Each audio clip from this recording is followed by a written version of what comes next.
This is literature's most famous story of forbidden love, and one woman's tragic, monumental confrontation with her era. Her name is Anna Karenina. For a century, her story has been simplified.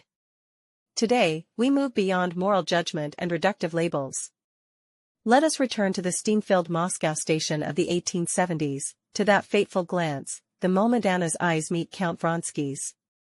A fire is ignited, one destined to consume everything in its path, while the silent railway tracks nearby already write the cold, logical conclusion in their steel. Yet, Tolstoy's masterful narrative always runs on two parallel tracks. One is Anna's moth to flame, white-hot path to destruction. The other is Levin's pilgrimage through the Russian countryside and the fog of his own faith, a grueling search for redemption.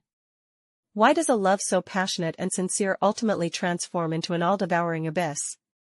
How can a seemingly quiet marriage, fraught with its own struggles, build a foundation for genuine happiness? Behind the famous opening line, "All happy families are alike," what brutal, profound truth lies hidden? Let us step into the very heart of this immortal classic. We will witness the birth and death of a love, and in doing so, seek an eternal answer, a question about how all of us should live, and how we should love. Part 1, The Station of Fate. The Moscow Railway Station, 1870s. Steam hangs thick in the air. The beautiful society lady Anna Karenina has arrived from St. Petersburg to mend her brother's fractured marriage. On the platform, her gaze meets that of Count Vronsky, a dashing cavalry officer. There was something special in his firm, gentle gaze. In that instant, the gears of fate begin to turn. A sudden, gruesome accident, the death of a railway worker on the tracks, stands as a chilling omen. Anna's husband, Karenin, is a high-ranking Petersburg official. 20 years her senior, he is rational, rigid, a bureaucratic machine. Their marriage is a model of social propriety, but it is cold and soulless. Vronsky's ardent pursuit strikes Anna's dormant emotional world like lightning. She resists at first, but at a Moscow ball, when Vronsky abandons his courtship of the innocent young Kitty Sherbatskaya to devote himself entirely to Anna, she surrenders. Part 2, The Parallel Tracks. The novel's genius lies in its exquisite dual narrative structure. Anna's story is one track, incandescent, dark, rushing toward ruin. The other track lies in the countryside. The young landowner Konstantin Levin, rejected by Kitty, returns to his estate in pain. Though moving in the same social orbit as Anna, he grapples with entirely different questions. Why do I live? What is true happiness? He works alongside his peasants in the fields, finding meaning in labor. When Kitty, matured by heartbreak, returns to the country, they meet again. They build a marriage based on mutual understanding, a connection to the land, and a shared search for faith.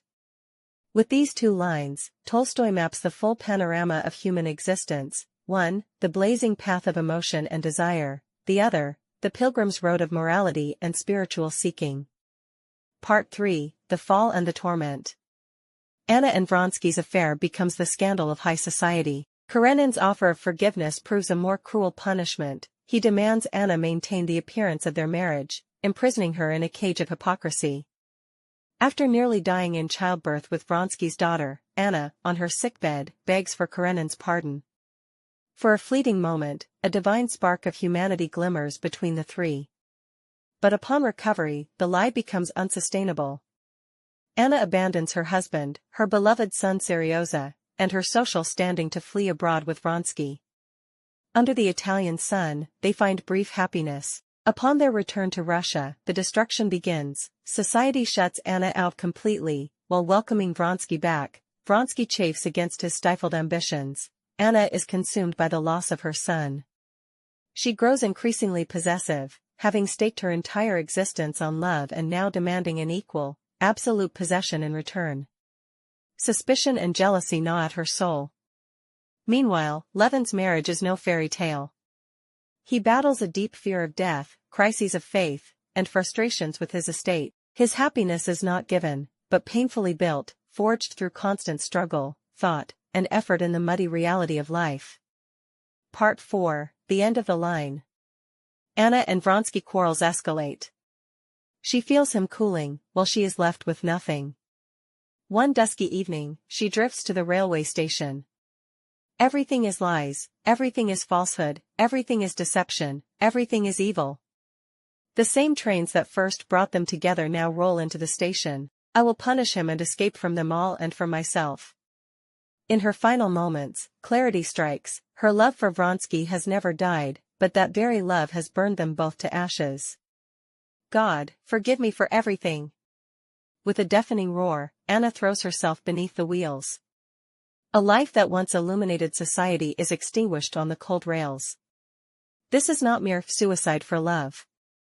It is the final, desperate indictment of an individual who has made a complete break with the social and moral order, and found nowhere else to go. Part 5, The Nature of Happiness. After Anna's death, a broken Vronsky volunteers for a likely fatal military deployment.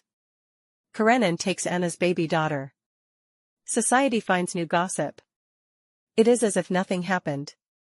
The novel's final scene belongs to Levin. One night, a simple conversation with a peasant sparks a sudden revelation within him, to live not for one's own desires, but for God, for the soul. This truth comes not from books, but from the land, from work, from family, and from selfless love. He finds a fragile, hard-won peace. Through these two destinies, Tolstoy offers his profound insight. Anna's happiness was built upon another's, Vronsky's, passion. It was external, fragile, and destined to collapse. Levin's happiness was built upon inner work, creative labor, and faith. It was internal, solid, and sustainable. This is the full, crushing weight of the famous opening line. The similarity of happy families lies in an inner, spiritual harmony. The roots of unhappiness are the eternal tensions between desire and duty, the individual and society, passion and responsibility. Anna Karenina is not merely an adulteress. She is a soul-seeking light in the darkness, a courageous spirit who challenged societal hypocrisy with her very life, a tragic force of nature whose emotions were so vast they consumed her and scorched the age itself. Her fall forces us to look inward. Upon what foundation do we build our own pursuits of love and happiness? Will it ultimately lead us to redemption, or to ruin?